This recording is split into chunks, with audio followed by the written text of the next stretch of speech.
Now, from CBS News Miami, this is Facing South Florida with Jim DeFede. Welcome to Facing South Florida. I'm Jim DeFede. Later in the show, we will talk to the new Republican Party of Florida chair about Tuesday's primary results. But first, Donald Trump said you cannot be a Jew and a Democrat at the same time, because if you are, you not only hate Israel, you hate being Jewish as well.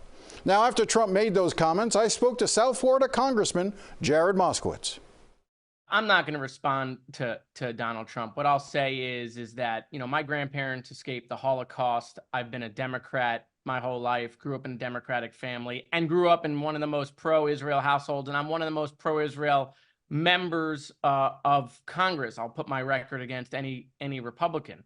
But the reason why that is really tremendously unhelpful is because one of the things that Israel and supporters of Israel are fighting for up here is to make sure Israel doesn't become a partisan issue, because power changes up here between Democrats and Republicans, right? And if Israel becomes partisan, that means when the other side isn't in power, they're going to do anti-Israel policy. And then when the side that favors Israel is in power, they'll do pro-Israel policy. So we have to make sure that Israel doesn't become a partisan issue. And of course, since Donald Trump has made everything partisan, it's ruined Thanksgiving dinners and Christmas and Easter, because everything's partisan now. Because of Donald Trump, you know, here's another thing that he wants to go ahead and ruin. Do you think those comments are anti-Semitic? No, I don't think those comments are anti-Semitic. I think he knows exactly what he's trying to do. He's trying to find, you know, thousands of votes in certain places by trying to drive a wedge in the Jewish community. And so, you know, it's about electoral politics. You know, people shouldn't fall for it. They should see exactly through it. Look, I think the Trump administration, you know, did the right thing on moving the embassy to Israel, to Jerusalem, and I think they did the right thing on the Abraham Accords. They should get credit for those. But this is just stupid, and the Jewish community should know better and not listen to him. In talking about Israel not becoming a political issue, was it a mistake for the Senate Majority Leader, Chuck Schumer, to weigh in and talk about how unhelpful Benjamin Netanyahu is, and basically saying that Israelis should be holding an election soon? Well, look, Israel has had no better friend over the last several decades than Chuck Schumer. And obviously his service long outweighs mine up here.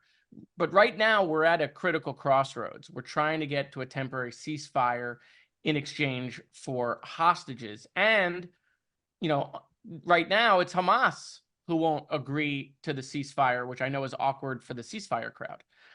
And so I just don't know if the timing of those comments were helpful to try to get us to a deal, because obviously, you know, right now that might embolden Hamas to hold out longer if they think there's going to be a change in leadership in Israel. But look, Chuck has a long record of his support for Israel, and so I don't second guess him. I mean, let me just sort of ask it this way. Do you think Netanyahu is a stumbling block towards a resolution, towards peace? Well, look, there's a unity government right now, right? And at some point there won't be a unity government, and there'll be a new election. And my guess is Netanyahu won't win it, okay? But I just don't think we're there yet. I think the people are unified on getting the hostages home, and the people of Israel are unified on destroying Hamas. And oh, by the way, who else wants to do that job right now? Let's just ask that question. Who wants to come in mid-war and take this over? The answer is nobody, which is why you're not seeing anyone challenge Netanyahu. And the polling on this, I think, is pretty clear in Israel. While we're staying on foreign policy, I just wanted to ask you just a simple question on Haiti. You know, obviously there are no really good solutions here. I think in my conversations with you, I know your main concern is making sure that if there are Americans in Haiti who want to get out, that we find ways to make sure that the United States can help get them out of the country. What's your understanding of the situation in Haiti right now? Well, obviously that, you know, one of my first concern is getting people out, Americans, our citizens that want to get out. But right after that, Jim, I mean, I'm very concerned about what's about to happen to Haiti when you have people like Jimmy Barbecue who are vying to try to lead that country. It could become a narco state. and at the same time, we're hearing issues also in Cuba. This seems to have a destabilizing issue in the region that maybe China and Russia are playing a part in to try to cause us problems in our own hemisphere. But there are millions of people that live in Port-au-Prince. And just as people are concerned about innocent people in Gaza, the American people and the American media needs to start focusing on what's about to happen in Haiti, in our own hemisphere, as people are being gunned down and macheted in the streets of Haiti.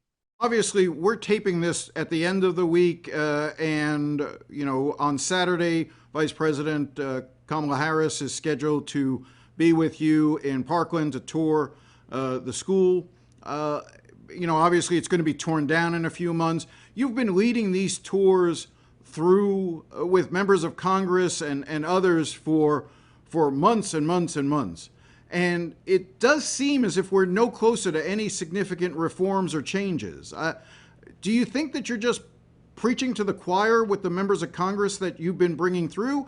Obviously, Kamala Harris, the vice president, already supports gun reform. A lot of the members of Congress who you brought through are on record supporting it. Has it accomplished anything? Are we any closer to any gun changes or legislation? Well, first, let me say the 118th Congress doesn't pass bills at all, right, on anything other than, running the government like a corner store, like, oh, is the government going to close this week? Tune in, and so, I just think our issue is locked up with everything else. We just don't do any legislation in the 118th Congress more than we have to keep the place running. As far as I've taken Republicans through the building, I've taken the education secretary through the building, and now the vice president. Beyond gun violence prevention, which, as you know, Jim, we made tremendous progress on that in Florida with colleagues across the aisle, with a Republican governor, with NRA-rated members, getting that accomplished in Florida. And if we can do that in Florida, I think we can do that in Washington. But in addition to gun violence prevention, there are lessons to be learned in the building for school safety, on what worked, what didn't work, on response time to mass events from our emergency management personnel, police, fire. There are training lessons to be learned with school personnel. And so that's really another reason why to bring people through the building, is that it is a time capsule. It's exactly as it was the day of the shooting, minus the victims. And there are lots of lessons to be learned there. It's a unique opportunity for the vice president. It's going to be very emotional as family members, parents, spouses walk her through the building, stand where they lost their loved one, and explain what happened. This week up in Washington, there was a hearing dealing with the oversight and judiciary committees, Republican House members' efforts to try to impeach the president. You actually made a motion at one point to try to call for a vote on it. I'll make the motion, Mr. Chairman. I want to help you out. You can second it, right? Make the motion to impeach President Biden. Go ahead. It's your turn. You second it. No, nothing. Okay, we got nothing. So I want to, with my last couple minutes, show the American people that they're never going to impeach Joe Biden. It's never going to happen because they don't have the evidence. Okay, this is a show. It's all fake. I'm sort of curious as to why you wanted to try to force their hand on a vote at that moment. Well, it's been 15 months. 15 months of spending millions of dollars of taxpayer money, not helping the American people deal with cost of living, not helping our allies, not fighting our enemies, but 15 months on this Hunter Biden thing. And don't get me wrong, fine, they've convinced America that Hunter Biden, is not a great guy. That's what they've done. But it has nothing to do with Joe Biden. It has nothing to do with Joe Biden. They've uncovered no evidence on Joe Biden, nothing that rises to the level of high crimes and misdemeanors for impeachment. And they know they don't have the votes. They have Republicans that don't want to vote for this. They have Republicans resigning to avoid the vote on this. And so I'm just trying to call their bluff. I'm trying to show their voters, their primary voters, who they're lying to, who believe at some point in time there's going to be an impeachment vote on Joe Biden. And it's not going to happen. And they're wasting taxpayer money on this. And so that's what I was doing. They know it. I know it. They're now even admitting it on Newsmax that they don't have the votes. And so they need to abandon this. They need to end this. We need to get back to helping the American people and stop the kabuki theater that's going on in oversight. Well, let's talk theater for a second. Before that hearing, you were seen walking through the halls wearing a Vladimir Putin mask. Do you think that's appropriate for a member of Congress to be wearing a Putin mask? Well, that's why I didn't wear it in hearing, right? It wouldn't be appropriate to wear it in a formal proceeding. But I mean, remember how we got here. The impeachment inquiry started because of the 1023 form. We all heard about this 1023 form, right? We had to go into a SCIF and get a classified briefing. Members across the aisle, my colleagues, talked about this 1023 form that Joe Biden took $10 million, right, from the Chinese, from the Russians, from all these places. And that's why we needed to open up the impeachment inquiry. And what do we find out? We find out it was all a lie. The guy has admitted to it, the informant, okay? And it was all Russian disinformation. He got it from Russian intelligence, and he's now been indicted. And so what I'm trying to point out is, hey, Comer, you started an inquiry by doing Russian disinformation, by taking Russian intelligence and spreading it all over America. Well, now that, you know how we started this, end it. And he won't. Some people are visual learners, so that's why I wore it. And if I'm going to have to sit in oversight, which is a Halloween horror show, then yeah, I might wear a mask. Next, we talk to the new chair of the Republican Party of Florida. Stay with us.